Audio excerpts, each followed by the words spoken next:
Hello and welcome to IAMC Radio and Podcast. Get ready for today's top news headlines for January 9th, 2025. We've got quite a bit to get through today, from international diplomacy to some unfortunately somber news. So let's just jump right in. Sounds good. Where should we start? Well, there's this pretty fascinating situation developing in Africa that's caught my eye. China's Foreign Minister Wang Yi is on a diplomatic tour of several African nations, including a pretty key stop in Nigeria. Yeah, this is significant, It marks 35 years of China's foreign minister choosing Africa for their first trip each year. Really highlights the growing strategic importance of the continent on the world stage. Yeah, it definitely seems like a deliberate strategy. What's the focus of these discussions? So in Nigeria, Wang Yi is meeting with Foreign Affairs Minister Yusuf Tuggar. They're talking about strengthening ties in trade, industrialization, and infrastructure development. It's a classic example of China's expanding influence in Africa, using these economic partnerships to build strong relationships. Right, but it's not all smooth sailing, right? I was reading that Wang Yi's tour also includes Chad, where there's been some recent tension. That's right. Chad just ended its defense agreement with France, a longtime Western ally. This could signal a shift in alliances. And it's all happening against the backdrop of an attempted attack on Chad's presidential office. Wait, what? An attack during Wang Yi's visit? That's a bit unsettling. Absolutely. Gunmen in vehicles attacked military camps, but they were neutralized by the army. The timing, of course, raises questions about the motives behind the attack and whether there was any connection to Wang Yi's presence. Yeah, it'll be interesting to see how that develops. Speaking of shifting alliances, President-elect Donald Trump, who's set to retake office on January 20th, has once again expressed interest in the U.S. taking control of Greenland. Ah, yes. A recurring theme with Mr. Trump. He's repeatedly cited Greenland's strategic importance. His national security advisor pick, Mike Waltz, has echoed this, emphasizing Greenland's potential role in U.S. security, natural resources, and countering Russia and China in the Arctic. But isn't Greenland a self-governing territory under Denmark? Exactly. And they've repeatedly stated that the island is not for sale. They are, however, open to collaboration with the U.S. on security matters, which makes this situation a delicate diplomatic dance. Yeah, I can imagine. Now, shifting gears to a different kind of political story. A former FBI informant, Alexander Smirnov, was just sentenced to 6 years for fabricating a bribery story involving President Biden and his son Hunter. Yeah, this case had a lot of political weight. Smirnov falsely claimed that Burisma executives paid the Bidens $5 million each back in 2015. And these claims were used by Republicans in their impeachment efforts against President Biden, but were later debunked. It's a stark reminder of how misinformation can be weaponized, especially in today's politically charged climate. And speaking of reminders, there's been some news from Nigeria that highlights the complexities of the security situation there. You're referring to the death of Kachala Dogo Essa, the notorious bandit leader responsible for numerous attacks in Kaduna State. Exactly. What's fascinating and a bit confusing is that he was killed in a clash with a rival faction of repentant bandits. It seems almost paradoxical, doesn't it? But it speaks to the constantly shifting alliances and internal conflicts within criminal groups. In this case, the clash occurred when Isa and his gang tried to rustle cattle from the repentant group led by Kachala Musa. It's a reminder that the situation in Nigeria isn't as simple as good guys versus bad guys.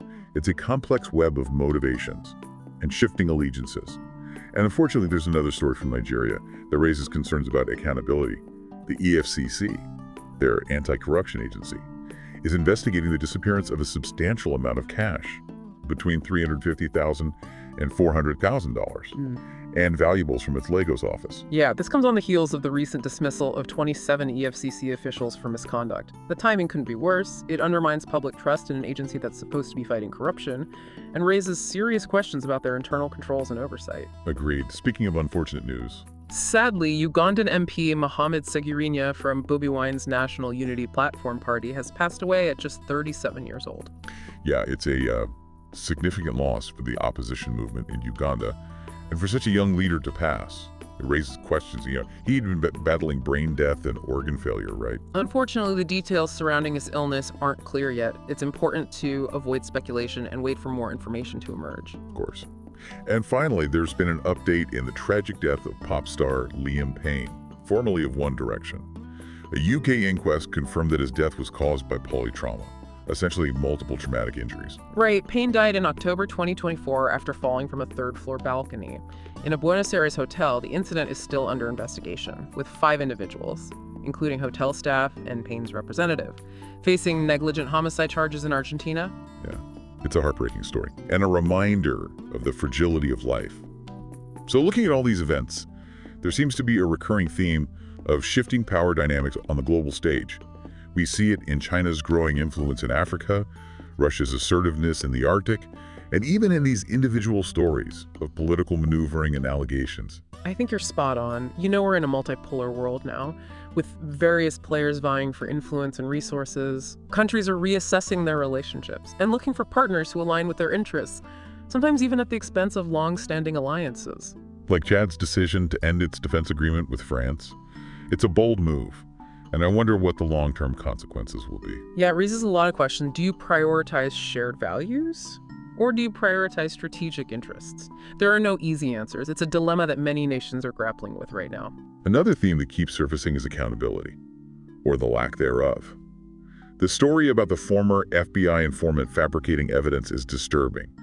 It shows how easily misinformation can be spread and used for political gain, even within institutions that are supposed to be pillars of truth and justice. And the missing funds from Nigeria's anti-corruption agency further underscore this point. You know, it erodes public trust and raises serious questions about the effectiveness of these institutions. It's a reminder that corruption can exist anywhere, even within organizations designed to combat it. Transparency and accountability are absolutely crucial for maintaining public confidence. Absolutely. Without them, cynicism and distrust can take root, leading to instability and even violence. It's a slippery slope. We also can't ignore the human cost of all these events. The death of Ugandan MP Mohamed Sigirinya and Liam Payne's tragic accident remind us that behind the headlines and political maneuvering, there are real people whose lives are impacted. Yeah, it's easy to get caught up in the big picture, but we must remember the individual stories of lost resilience and the fragility of life. These stories ground us and remind us why these issues matter. So what does it all mean? It feels like we're living in a time of profound change and uncertainty. Old certainties are crumbling, and new power dynamics are emerging. It's a time that demands critical thinking, a discerning eye for information, and a willingness to engage with the world in a more nuanced and informed way. We need to be aware of the risks and challenges, but also open to new possibilities and collaborations. Exactly. The decisions made today will shape the world of tomorrow. It's a responsibility we all share. Yeah, it's definitely a lot to process. But I think in the face of all this complexity, it's easy to feel overwhelmed. Like our individual actions don't really matter. I understand that feeling, but you know, change often starts at the grassroots level. It's easy to feel powerless when you're faced with these massive global forces, but each of us has a role to play in shaping the future. So what can we do? Where do we even begin? Well, I think it starts with awareness. Stay informed. Be a critical consumer of information. Don't be afraid to ask tough questions. And what about taking action? It can feel like one person can't make a difference. Don't underestimate the power of individual action. It can ripple outwards, create waves of change that impact the world around us, whether it's through our choices as consumers, our engagement in local communities, or our advocacy for causes we believe in. We all have a part to play. Yeah, it's about finding ways to connect our values with our actions, no matter how small those actions may seem. Exactly. It's about staying engaged, being informed, and never stopping questioning. That's how we navigate these complex times and contribute to a world that's more just, more equitable, and more sustainable. Thanks for joining me today. It was a pleasure. And thank you for listening to today's top news headlines on IAMC Radio and Podcast.